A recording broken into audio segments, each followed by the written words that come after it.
2025년 12월 전 세계 금융시장은 한 가지 숫자에 숨을 죽이고 있습니다. 미국 연준의 기준금리, 정확히는 연방기금금리 목표 범위가 현재 3.754%인데 시장은 이번 주 FOMC에서 0.25%포인트 인하해 3.5, 3.75%로 낮출 가능성을 80, 90% 수준으로 반영하고 있죠.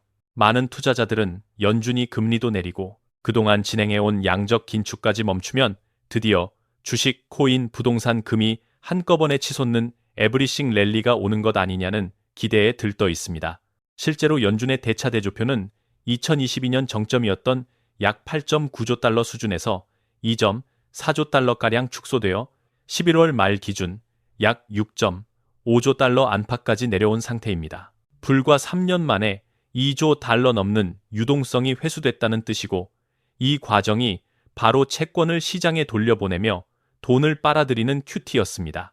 그런데 12월 회의에서는 단순히 금리 인하만이 아니라 단기 국채를 매달 약 450억 달러 규모로 다시 사들이는 준양적 완화 성격의 매입 프로그램이 시작될 수 있다는 전망까지 나오고 있습니다. 표면적으로만 보면 금리를 내리고 대차대조표 축소 속도까지 늦추면 당연히 달러 유동성이 풀리니까 자산 가격이 전반적으로 오르겠지라는 결론이 나옵니다. 이것이 많은 증권 코인 커뮤니티에서 말하는 에브리싱 랠리의 시나리오입니다.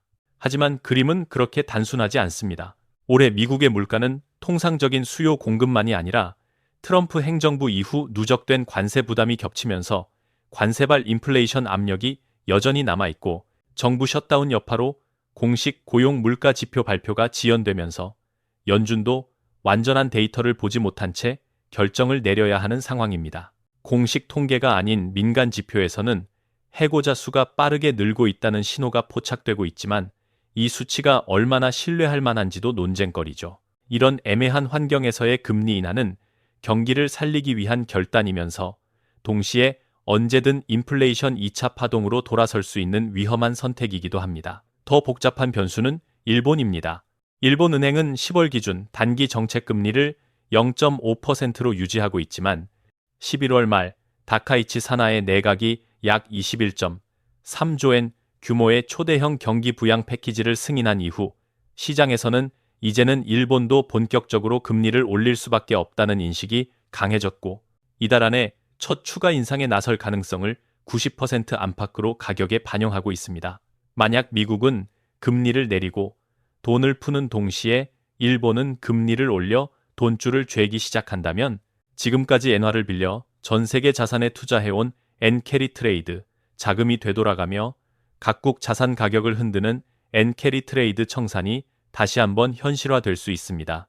결국 12월 이후 세계 시장을 지배할 키워드는 연준의 완화 vs 일본의 긴축이라는 힘의 충돌이며 한국 투자자에게 필요한 첫 번째 질문은 정말 모든 게 오르는 랠리인지 아니면 자금의 대이동 속에서 누가 먼저 희생될지를 냉정하게 따져보는 일입니다.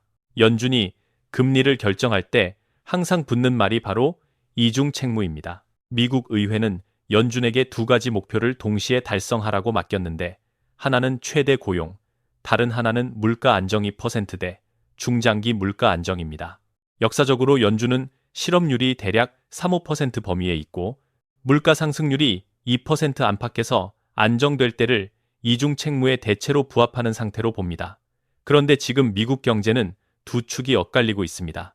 물가부터 보면 2025년 9월 소비자 물가 기준 연간 상승률은 3%로 8~9%대 인플레이션이 터졌던 2022년과 비교하면 상당 부분 진정된 상태지만 여전히 연준의 공식 목표인 2%를 웃돌고 있습니다. 클리블랜드 연준의 인플레이션 나우캐스팅에 따르면 10-12월 CPI도 2.93%대에서 크게 벗어나지 않을 것으로 예상돼 완전히 안심할 수 있는 수준은 아닙니다. 반면 고용 쪽은 서서히 경고등이 켜지고 있습니다. 9월 미국 실업률은 4.4%로 팬데믹 이후 4년 만에 최고치를 기록했고 실업자 수는 약 760만 명에 이르렀습니다. 비농업 일자리는 11만 9천 개 증가하는 데 그쳤고 민간 부문만 보면 11월 ADP 집계에서 3만 2천 개가 오히려 줄어드는 마이너스 고용이 나왔습니다. 동시에 10월 구인 건수는 767만 건 수준을 유지했지만 채용은 514만 9천 명으로 줄고 자발적 이직률은 1.8%까지 떨어져 노동자들이 일자리를 쉽게 옮기지 못하는 이른바 노 하이어, 노 파이어 정체 국면이 뚜렷해지고 있습니다. 여기에 43일에 걸친 연방정부 셧다운 때문에 공식 고용 실업 통계 발표가 지연되면서 연준은 온전한 데이터를 보지 못한 채 민간 지표와 부분적인 정보에 의존해 결정을 내려야 하는 부담까지 안고 있습니다. 한편 트럼프 2기 행정부가 재도입한 광범위한 관세는 수입 물가를 끌어올리며 관세발 인플레이션 압력을 키우고 있습니다. 기업 CFO 설문을 보면 현재 부과된 관세가 없다면 2026년 자사가격 인상률이 평균 25%가량 낮아질 것이라는 응답이 나올 정도입니다. 즉, 연준 입장에서는 고용은 식어가는데 관세 때문에 물가는 2%로 잘 안 내려오는 꼬인 구조를 상대해야 하는 셈입니다. 이런 상황에서 연준이 만약 물가만 보고 긴축을 계속하면 실업률이 급등하고 경기 침체가 현실화될 수 있고 반대로 고용을 살리겠다며 금리를 너무 빨리 내리면 다시 한번 인플레이션의 2차 파동이 올 수 있습니다. 그래서 연준 내부에서는 이미 물가는 3%대까지 내려왔고 추가 하락은 시간이 해결할 수 있지만 고용은 한 번 꺾이면 회복에 훨씬 오래 걸린다는 인식이 힘을 얻고 있습니다. 실제로 시장은 10월에 이어 12월 회의에서도 또 한 번 0.25%포인트 인하가 단행돼 연방기금금리 목표 범위가 3.5, 3.75%로 낮아질 가능성을 높게 보고 있는데 이는 연준이 당분간 완전한 물가 안정보다는 고용 악화 방지에 조금 더 무게를 두고 있다는 시장의 해석이 반영된 결과라고 볼 수 있습니다. 채권을 이해하지 못하면 연준의 금리 정책도 에브리싱 랠리의 진짜 위험도 제대로 읽어낼 수 없습니다. 채권은 결국 오늘 나에게 이만큼 돈을 빌려주면 매년 얼마의 이자를 주고 만기에는 원금을 돌려주겠다는 약속입니다. 예를 들어 액면가 100달러, 연 5달러를 이자로 주는 미국 국채가 있다고 합시다. 처음 발행할 때 100달러에 팔리면 이 채권의 수익률은 5달러로 100달러, 연 5%입니다. 그런데 나중에 시장 금리가 3%까지 떨어지면 어떻게 될까요? 새로 발행되는 채권은 연 3달러만 주는데 내가 가진 채권은 연 5달러를 지급하니 훨씬 매력적인 상품이 됩니다. 그래서 투자자들이 5%짜리 채권 사겠다며 가격을 100달러보다 더 올려서 105달러, 110달러에 거래하려고 합니다. 이렇게 채권 가격이 오르면 똑같이 5달러를 받더라도 5달러, 110달러, 약 4.5%로 수익률은 떨어집니다. 반대로 시장 금리가 7%까지 치솟으면 연 5달러밖에 안 주는 채권은 매력이 떨어져서 100달러에 사려는 사람이 없어지고 90달러, 85달러처럼 세일해야만 팔립니다. 그럼 5달러, 루 85달러, 우 5.9%로 수익률이 올라가죠. 이 원리가 바로 채권 가격과 금리는 반대로 움직인다는 경제 기사 속 문장의 정체입니다. 지금 미국 국채 시장을 보면 2025년 12월 8일 기준 10년물 국채 수익률은 약 4.17%, 2년물 수익률은 약 3.57% 수준입니다. 2년보다 10년이 더 높은 이른바 정상적인 우상향 곡선으로 되돌아가는 중인데 불과 2년 전까지만 해도 2년물이 10년물보다 더 높았던 역전 곡선 상태, 즉 경기 침체 신호가 장기간 이어졌다는 점을 떠올려 볼 필요가 있습니다. 수익률이 이렇게 다시 가팔라지는 배경에는 연준의 큐티도 있습니다. 연준은 2022년 이후 보유 채권을 줄이면서 대차대조표를 정점인 약 8.9조 달러에서 2025년 9월 말 기준 약 6.6조 달러, 11월 셋째 주에는 약 6.56조 달러까지 축소했습니다. 연준이 채권을 시장에 내다 팔거나 만기 상환분을 재투자하지 않으면 시장의 채권 공급이 늘어 가격은 떨어지고 수익률은 올라갑니다. 실제로 최근 몇 달 동안 10년물 수익률이 4% 안팎까지 재상승한 배경에는 연준이 더 이상 적극적으로 채권을 떠안아주지 않는다는 QT 효과가 분명히 작동하고 있는 것입니다. 요약하면 지금의 수익률 곡선은 단기적으로는 연준이 금리를 내릴 수 있지만 장기적으로는 막대한 재정 적자와 QT로 인해 국채 공급이 계속 많아져 높은 이자를 요구하는 시장을 반영하고 있습니다. 이 구조를 이해해야만 단순히 금리 인하 모든 자산 상승이라는 공식이 얼마나 위험하게 단순화된 생각인지 깨달을 수 있습니다. 양적 완화와 양적 긴축은 결국 연준의 대차 대조표 사이클을 이해하는 문제입니다. 2008년 리먼 사태 이후 연준은 세 차례에 걸친 QE를 통해 국채와 MBS를 대량 매입했고 그 결과 자산 규모는 위기 이전 1조 달러 초반에서 2014년 약 4.5조 달러까지 불어났습니다. 코로나19가 터진 2020년 이후에는 규모와 속도가 전혀 다른 슈퍼 QE가 진행되면서 연준 자산은 2022년 초 약 8.96조 달러로 역사적 정점을 찍습니다. 이후 본격적인 QT가 시작되면서 연준은 만기 도래 채권을 재투자하지 않고 일부는 시장에 내다 팔면서 자산을 줄여왔습니다.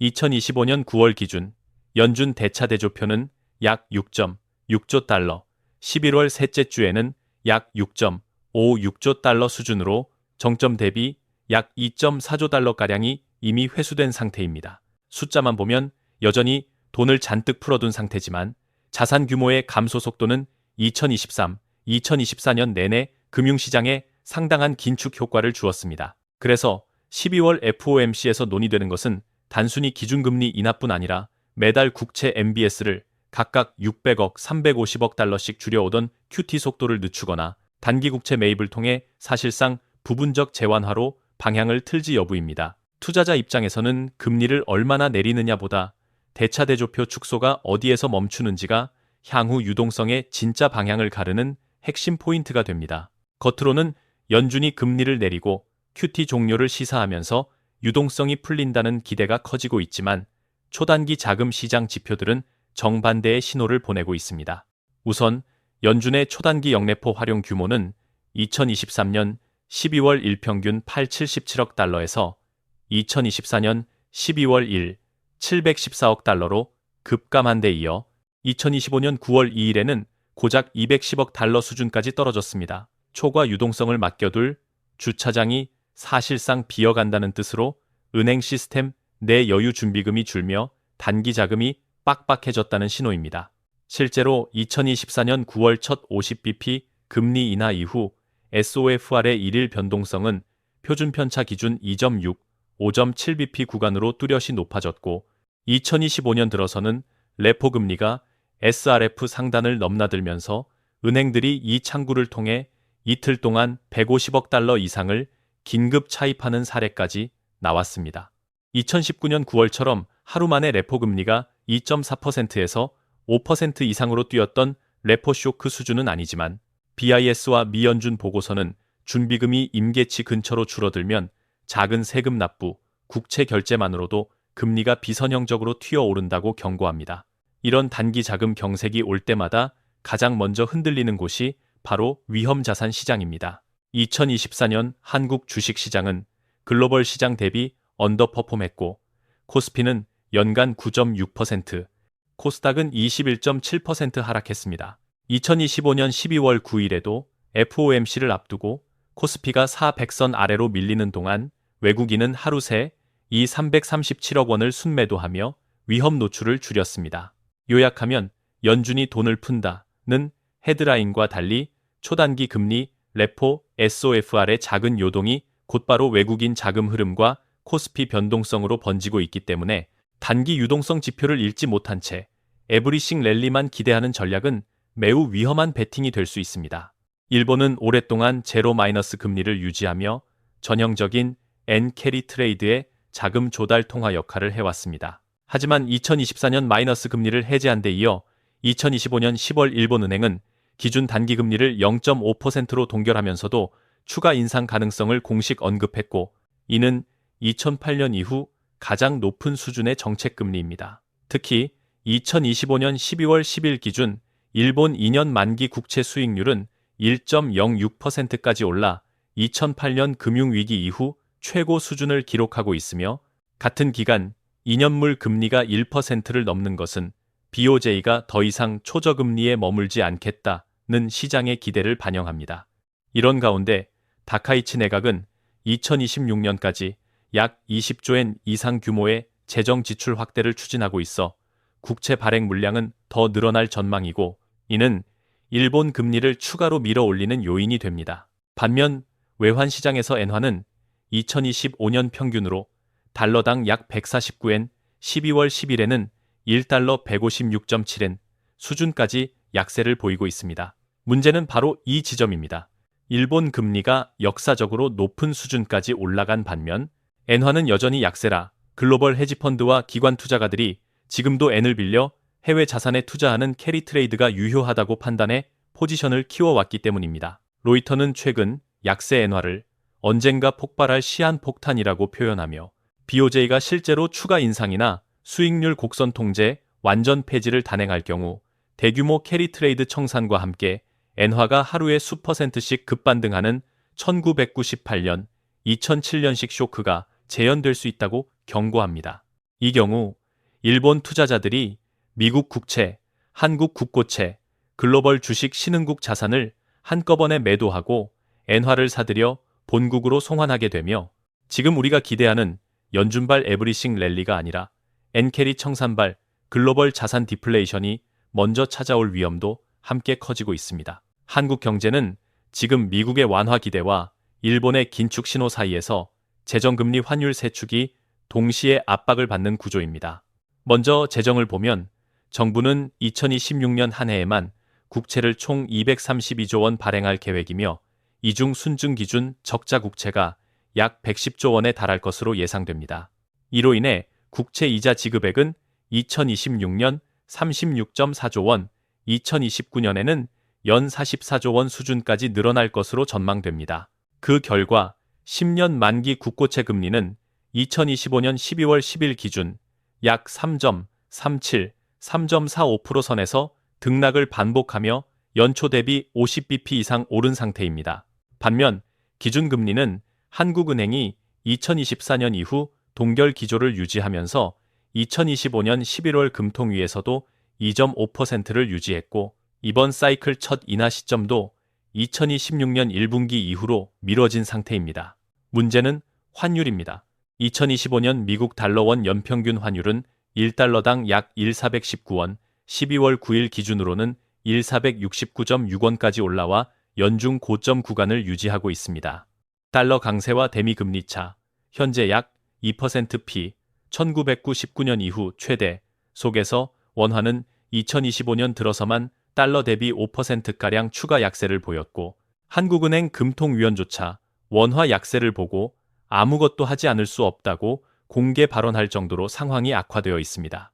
요약하면 한국은 재정 확대로 국채 발행과 장기 금리는 올라가는데 기준금리는 미국, 일본 눈치를 보느라 쉽게 내리지도 올리지도 못하고 그 사이에서 원화는 약세를 이어가는 나쁜 조합을 마주하고 있습니다. 이런 환경에서 연준발 에브리싱 랠리가 온다 하더라도 한국 투자자 입장에서는 원화 약세와 금리 레벨 그리고 외국인 자금 이탈이라는 3중 리스크를 항상 함께 계산해야 하는 시점입니다. 트럼프 2기 행정부의 관세 정책을 보면 표면적인 명분은 미국 산업 보호지만 실제 목표는 동맹국의 대규모 대미 투자와 제조업 리쇼어링을 끌어내는 데 있습니다.